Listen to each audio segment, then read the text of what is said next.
Hi hello வணக்கம். நான் உங்கள் ஜேகே. வெல்கம் டு துயில் பாட்காஸ்ட். என்ன எல்லாரும் ரெடியா?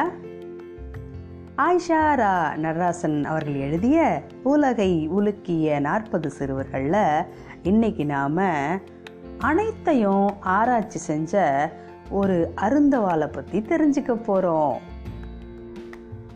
அந்த சின்ன ஊரோட பேர் கலங்கல்.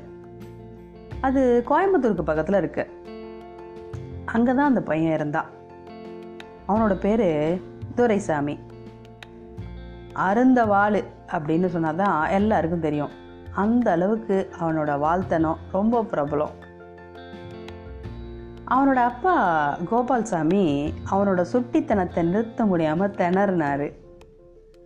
ஓனா, உடும்பு இப்படி கண்ணில் பட்ட எல்லா விலங்குகளையும் பிடிச்சிட்டு வந்து அதை அறுத்து அதனுடைய உள்ளமைப்பு எப்படி இருக்குன்னு ஆராய்ச்சி செய்வான். ஒரு செடியை தலையிட நட்டா என்ன ஆகும் அப்படின்னு அவனோட 5 வயசுலேயே சிந்திக்க ஆரம்பித்தான்.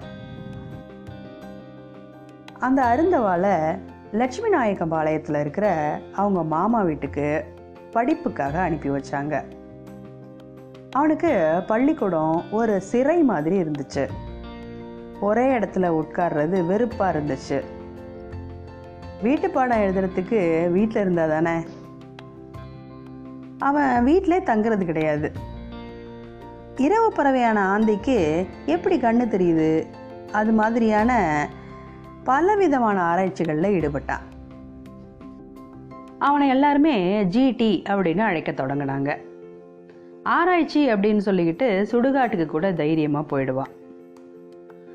ஒரு நாள் வீட்டு பாடம் எழுதாமல் ஆசிரியரோடு ஏற்பட்ட விவாதத்தில் பாதி வகுப்புலேயே வெளியேறினான் ஜிடி.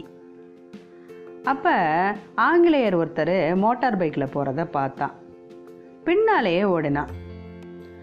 நில அளவை அலுவலரான அந்த வெள்ளைக்கார துரைகிட்ட அந்த மோட்டார் பைக்கை ஓட்டி பார்க்கறதுக்கு கேட்டான். அந்த 1909களில் உலகத்தில் மொத்தமே 25 மோட்டார் பைக்குகள் தான் இருந்திருக்கும்.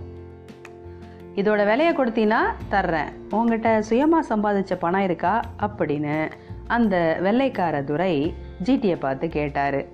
அது மட்டும் இல்லாமல் ஜிடியுடைய ஆர்வத்தை பார்த்து ரொம்பவும் பாராட்டினார்.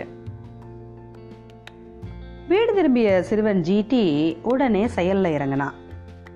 மோட்டார்களுடைய செயல்பாடுகளில் முழு ஈடுபாடை ஏற்படுத்திக்கிட்டான். தினமும் அந்த துரையோட வீட்டுக்கும் அலுவலகத்துக்கும் போவான். ஒரு வாரத்தில் அந்த பைக்கை அக்கு வேறு ஆணி வேறா பிரித்து போட்டு பிறகு திரும்ப முழுமையாக மாட்டினான். அப்போ அவனுக்கு வயசு 12.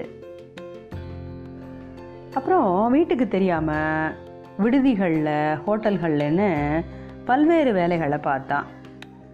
3 வருடங்களில் 400 ரூபாயை சேமிச்சுக்கிட்டு அந்த வெள்ளைக்கார துரை முன்னாடி போய் நின்னான்.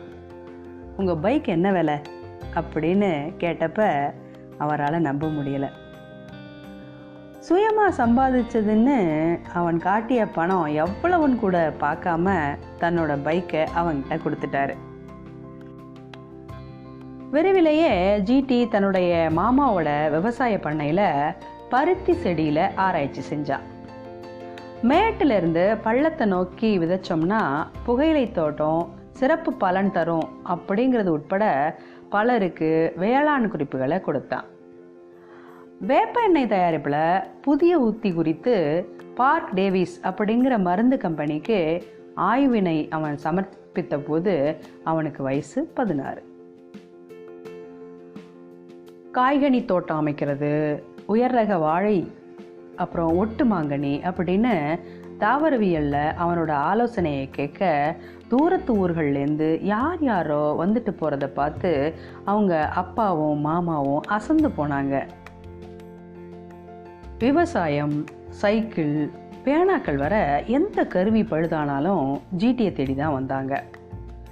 பிற்காலத்தில் நீர் இறைக்கும் மோட்டார், மாவு அரைக்கக்கூடிய கிரைண்டர், முகசவர பிளேடு உட்பட பல கருவிகளை உருவாக்கினார். 1936 ஜெர்மனியில் நடைபெற்ற சர்வதேச அறிவியல் கண்காட்சி போட்டியில் 2ஆம் பரிசை பெற்றார். 1937 ஒரு மோட்டார் வாகனத்தை வாங்கி அதில் சில மாறுதல்களை ஏற்படுத்தி பொள்ளாச்சிக்கும் பழனிக்கும் இடையே பயணிகள் பேருந்தை இயக்கினர்.